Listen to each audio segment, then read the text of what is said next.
اگرچہ باپ کہے گا کچھ نہیں، لیکن یہ ادب کے خلاف ہے، سمجھانا چاہیے اور گھر سے یہ بتا کر جانا چاہیے، لوگوں کے سامنے نہیں بتانا چاہیے کہ بیٹا ایسی بات ہو تو ایسا باپ کو مقدم رکھنا ہے۔ اور آخری صفت حضرت نے ارشاد فرمائی وَلَا يَسْتَسَبْ لَهُ، کہ اولاد بچہ ایسا ہو جو باپ کے لیے باعث عزت بنے، یعنی بچہ وہ کام کرے جو باعث عزت ہو، یعنی اگر بچے کے اچھے کام ہوں گے، معاشرے میں اچھا کردار ہوگا، سچ بولے گا، باادب ہوگا، تو دنیا کہے گی کہ واقعاً کہ یہ بھی اچھا ہے، اس کے باپ جو ہے جنہوں نے تربیت کی ہے وہ بھی یقیناً بہت ہی اعلیٰ اقدار اور اعلیٰ اخلاق کے مالک ہیں۔ دعا ہے خداوند عالم بحق محمد و اہل بیت محمد ہمیں دین مبین اسلام پر عمل پیرا ہونے کی توفیق عطا فرما، اور قرآن مجید کو پڑھنے، اسے سمجھنے اور اس پر عمل پیرا ہونے کی توفیق عطا فرما، اور جس حد تک ممکن ہو اپنے بچوں کو قرآن مجید اگر پورا حفظ نہ کرا سکیں تو اس کی کچھ سورے ضرور حفظ کرانے چاہیے، اور پروردگار اس نور قلوبنا بالقرآن، قرآن مجید کے نور کے ساتھ ہمارے قلوب کو منور فرما، اور جن جن اشخاص نے درخواست دعا کی ہے ان سب کی دعاؤں کو مستجاب فرما، اور خاص طور سے رضوان روجی صاحب کے والدین کی مغفرت فرما، ان کے فیملی کے سارے مرحومین کے گناہ معاف فرما، ان کے اور ان کی اہلیہ اور بچے سب کو اپنی حفظ و امان میں رکھ۔ اور برادر واصف حسین صاحب نے درخواست دعا کی ہے، اخضر کاظم صاحب ہیں، صغیر غوری صاحب ہیں، عبداللہ غوری صاحب ہیں، سید محسن عباس صاحب ہیں، اور اسد علی صاحب ہیں۔ خداوند عالم ان کی توفیقات خیر میں اضافہ فرمائے، جملہ حاجات پوری فرمائے۔ سید علی احمد صاحب ہیں، سید محسن رضا صاحب اٹلی سے ہیں، احمد رضا صاحب بروج سے ہیں، خداوند عالم ان کے والد صاحب کی مغفرت فرمائے، اور ایسے ہی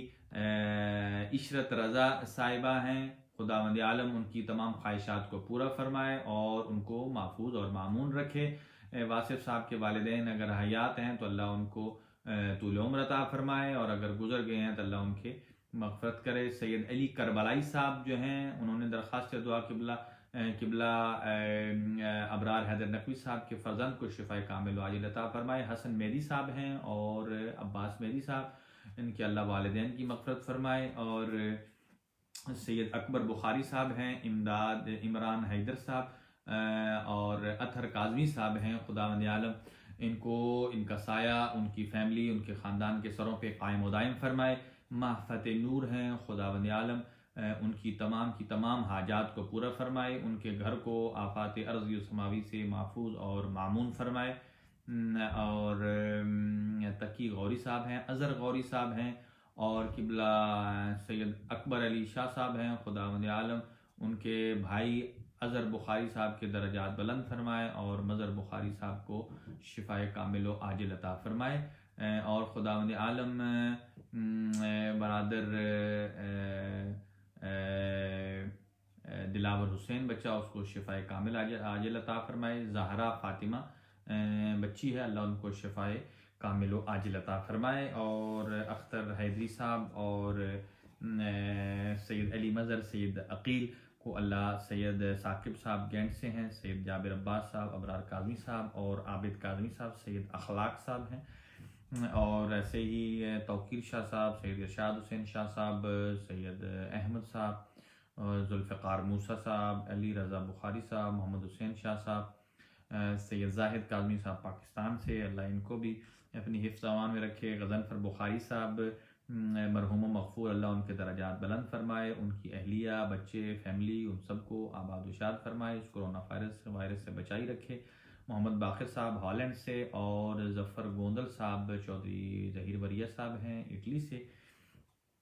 اور ایسے ہی کینیڈا سے کچھ مومنین ہیں، قاسم علی، محبوب علی ہیں، اور یونان سے ہیں، اور ان کے ساتھ ایک مومن ہیں کہ جنہوں نے ملائیشیا سے درخواست دعا کی ہے، اختر صاحب ہیں، اور اسماعیل مغل ہیں، چنگیز ہیں، مظہر علی ہیں، زیب النساء ہیں جو مریض ہیں، کرونا وائرس میں ہیں کا شکار ہیں، اور نایاب فاطمہ، طیبہ کاظمی، کنیز فاطمہ بیمار ہیں، سید تفضل شاہ صاحب کی فیملی میں جو افراد بیمار ہیں، رضا صاحب ہیں، عسکری شاہ صاحب ہیں، نثار بھائی اصغر زیدی، اور سید ارشاد حسین شاہ صاحب اور ظفر شیرازی صاحب ہیں، اخضر کاظم صاحب ہیں، خداوند عالم ان سب کو اپنی حفظ و امان میں رکھے، اور انشاءاللہ کل آپ کی خدمت میں ہیں جشن مبارک حضرت امام حسن مجتبیٰ علیہ الصلاۃ والسلام کے سلسلے میں آپ کی خدمت میں اپنی عرائض پیش کریں گے، اور انشاءاللہ میں امیدوار ہوں کہ خداوند عالم ان ماہ مبارک ماہ سیام کے فضول و برکات سے حصہ کثیر عطا فرمائے، اور انشاءاللہ کچھ فقہی سوال بھی ہیں جو جمع ہو گئے ہیں، کل فرصت ملی تو انشاءاللہ آپ کی خدمت میں پیش کیے جائیں گے۔ اپنا بہت بہت خیال رکھیے گا، خداوند عالم کرونا وائرس سے سب کو محفوظ اور مامون رکھے، اور ہمیں بھی اپنی نیک دعاؤں میں یاد رکھیے گا۔ علی مسعود صاحب ہیں، خداوند عالم ان کی توفیقات خیر میں اضافہ فرمائے، ان کے والد کے درجات بلند فرمائے۔ وصلی اللہ علی سیدنا محمد و آلہ الطاہرین۔